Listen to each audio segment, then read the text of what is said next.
US supreme કોર્ટના tariff રદ કરવાના નિર્ણયના 3 કલાકમાં ડોનાલ્ડ ટ્રમ્પે વિશ્વભરમાં 10% ટેરિફ લાદ્યો છે. એટલે સુપ્રીમ કોર્ટના આદેશ મુજબ જૂનો ટેરિફ રદ થયો ગણાશે. નવો 10% ટેરિફ 24 ફેબ્રુઆરીથી મધ્યરાત્રિએ લાગુ થશે. અમેરિકાની સુપ્રીમ કોર્ટે રાષ્ટ્રપતિ ડોનાલ્ડ ટ્રમ્પના ગ્લોબલ ટેરિફને ગેરકાયદેસર જાહેર કર્યા અને રદ કર્યા. સુપ્રીમ કોર્ટે તેના 6-3 બહુમતીના ચુકાદામાં જણાવ્યું કે બંધારણ હેઠળ ટેરિફ લાદવાનો અધિકાર ફક્ત કોંગ્રેસ પાસે છે, રાષ્ટ્રપતિ પાસે નહીં. ટ્રમ્પે આની ટીકા કરતા કહ્યું, આ ખૂબ જ નિરાશાજનક છે. મને આ કોર્ટના કેટલાક ન્યાયાધીશો પર શરમ આવે છે. તેઓ આપણા દેશ માટે કલંક છે. તેમનામાં આપણા દેશ માટે જે યોગ્ય છે તે કરવાની હિંમતનો અભાવ છે. ભારત સાથેની ટ્રેડ ડીલ અંગે ટ્રમ્પે કહ્યું, આ ડીલમાં કોઈ ફેરફાર થશે નહીં. પીએમ મોદી મારા સારા મિત્ર છે. જોકે બીબીસીના અહેવાલ મુજબ વ્હાઇટ હાઉસના એક અધિકારીએ જણાવ્યું કે બ્રિટન, ભારત અને યુરોપિયન યુનિયન સહિત અમેરિકા સાથે વેપાર કરાર ધરાવતા દેશોને હવે 10% ટેરિફ ભરવું પડશે. આનો અર્થ એ થયો કે ભારત પર હવે 18%ને બદલે 10% ટેરિફ લાગુ થશે. રાજકોટના જંગલેશ્વર સહિતના વિસ્તારોમાં 1400થી વધુ ગેરકાયદે મિલકતો પર બુલડોઝર ફેરવવા રાજકોટ મનપા અને પોલીસ તંત્ર સજ્જ છે. શહેરના ભક્તિનગર સર્કલ પાસે શેઠ હાઈસ્કૂલમાં મોટી કોર્પોરેશનના 1200થી વધુ અને પોલીસ વિભાગના 1500થી વધુ અધિકારીઓ કર્મચારીઓ એકત્ર થયા. સાથે જ કોર્પોરેશનના 3 ઝોનના ડેપ્યુટી મ્યુનિસિપલ કમિશનર, દબાણ હટાવ શાખા, વિજિલન્સ સમિતિ સહિતના અધિકારીઓ અને કર્મચારીઓ પણ જોડાયા છે. આજે 21 ફેબ્રુઆરીએ શનિવારે 7 રૂટમાં પોલીસ અને કોર્પોરેશનના અધિકારીઓ તેમજ કર્મચારીઓ દ્વારા ફૂટ પેટ્રોલિંગ કરવામાં આવશે અને દબાણકારોને ઘર ખાલી કરવા સમજાવવામાં આવશે.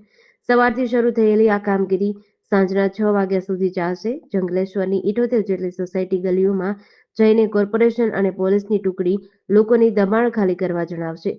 1489 પૈકી મોટાભાગના એવા મકાનો છે જે આખા તોડી પાડવામાં આવશે. ઉત્તર ગુજરાતમાં હાઈવે પર અકસ્માતોનો સિલસિલો યથાવત છે. ઊંઝા મહેસાણા હાઈવે પર ઉનાવા પાસે હોટલ કોમ્ફી સામે એક કાળજુ ધ્રુજાવનારી ઘટના બની છે. રાજસ્થાનમાં લગ્ન પ્રસંગ પતાવી અમદાવાદ પરત ફરી રહેલા કુમાવત પરિવારની ઇકો ગાડીને અકસ્માત નડતા 2 પરિવારના 5 સભ્યના મોત થયા છે.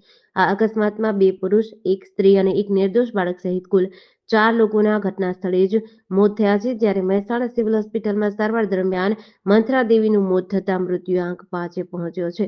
ગાડીના ચાલકને સહિત 5 લોકોને ગંભીર ઈજા થતાં તેમને તાત્કાલિક સારવાર અર્થે ખસેડાયા હતા. અમદાવાદના જુહાપુરા વિસ્તારમાં ડમ્પરની ટક્કરે એક નિર્દોષ યુવકનો જીવ ગયો છે. 21 ફેબ્રુઆરીએ શનિવારે વહેલી સવારે યમદૂત બનીને આવેલા ડમ્પરે 22 વર્ષના મોપેડ લઈને જઈ રહેલા યુવકને ટક્કર મારતા યુવકને માથાના ભાગે ઈજા થઈ હતી, જેથી યુવકનું સ્થળ પર જ મોત થયું.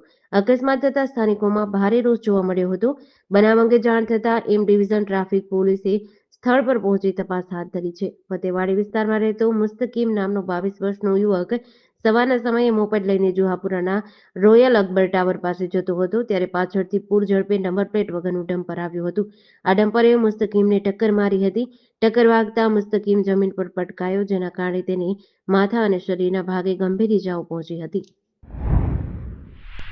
ભાવનગર શહેરના ચિત્રા જીઆઈડીસી વિસ્તારમાં આજે વહેલી સવારે વિકરાળ આગ લાગી હતી. જેકે ટાયરના સ્ટોરેજ અને લક્ષ્મી ફરસાણના યુનિટમાં અચાનક આગ ફાટી નીકળતા સમગ્ર વિસ્તારમાં અફરાતફરી મચી હતી. ફાયર બ્રિગેડની ટીમને જાણ કરાતા 11 જેટલી ફાયરની ગાડીઓ દોડી ગઈ હતી. 70 ફાયર જવાનોએ અંદાજે 2.25 લાખ લીટર પાણીનો મારો ચલાવી ભારે જહેમત બાદ આગને કાબૂમાં લીધી હતી. આ અંગે ફાયર કચેરીએથી જાણવા મળતી વિગત અનુસાર 21 ફેબ્રુઆરી શનિવારે સવારે 6 વાગ્યે ફાયર કંટ્રોલ રૂમને ચિત્રા જીઆઈડીસીમાં આગ લાગી હોવાનો કોલ મળ્યો હતો. ઘટનાની ગંભીરતા જોતા સૌપ્રથમ પશ્ચિમ ઝોનલની ટીમ રવાના કરવામાં આવી. જોકે આગે વિકરાળ સ્વરૂપ ધારણ કર્યું હોવાથી પશ્ચિમ ઝોનલ દ્વારા તેને મેજર ફાયર જાહેર કરી હેડક્વાર્ટર પાસેથી વધારાની મદદ માંગી હતી.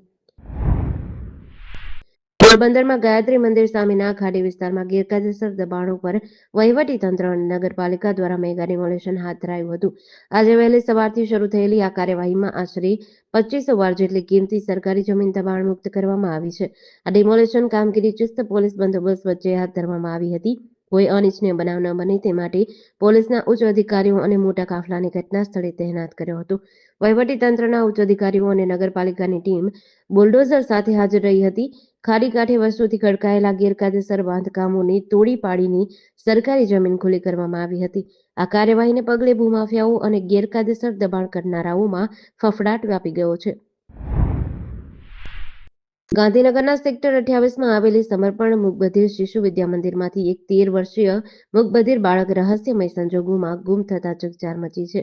અગાઉ પોલીસને બિનવારસી હાલતમાં મળી આવેલો આ બાળક સંસ્થાના વાલીપણામાંથી કોઈને કહ્યા વગર રાત્રિના સમયે નીકળી જતા સેક્ટર 21 પોલીસે બાળકના અપહરણનો ગુનો નોંધી તપાસના ચક્રો ગતિમાન કર્યા છે.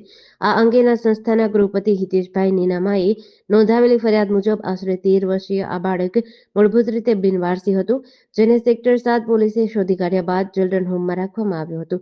જો કે બાળક મૂકબધિર હોવાથી તેના વિકાસ માટે ગત નવેમ્બર માસમાં સેક્ટર 28ની સંસ્થામાં મોકલાયો હતો. ત્યારે સીસીટીવી ફૂટેજ ચેક કરતા જાણવા મળ્યું હતું કે તારીખ 5 ફેબ્રુઆરીના રોજ રાત્રે 11:30 વાગ્યે તે કોઈને જાણ કર્યા વગર સંસ્થામાંથી બહાર નીકળી રહ્યો હતો. બોટાદ જિલ્લાના બરવાડા તાલુકાના કાપડિયાળી ગામે જૂના ઝઘડાની અદાવતમાં એક પરિવાર પર હુમલો થયો છે. આ મામલે 4 શખ્સો સામે પોલીસ ફરિયાદ નોંધાઈ છે. 5 જેટલા શખ્સો લાકડીઓ લઈને ફરિયાદી ભૂપતભાઈ મેરના ઘરે પહોંચ્યા હતા. તેમણે ભૂપતભાઈ અને તેમના પરિવારના સભ્યોને માર માર્યો હતો અને આ હુમલામાં વૃદ્ધ ખેડૂત ભૂપતભાઈ મેર, તેમની પત્ની રામુબેન, પુત્ર જગદીશભાઈ અને પુત્ર દેવરાજને ઈજાઓ પહોંચી હતી. ઈજાગ્રસ્તોને તાત્કાલિક સારવાર માટે હોસ્પિટલે ખસેડાયા છે.